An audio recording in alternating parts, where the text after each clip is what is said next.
15-ാമത്തെ വയസ്സിൽ ഇവിടെ നിന്ന് കാണാതായ നീ പിന്നെയുള്ള 26 വർഷങ്ങൾ എവിടെയായിരുന്നു?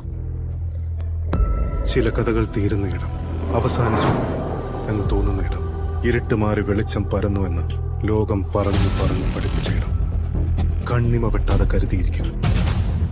അവിടെയാണ് ഇതിഹാസങ്ങൾ ജനിക്കുന്ന സത്യത്തിന്റെ ഒളിത്താവളം. He's coming back. Abram Qureshi Abram.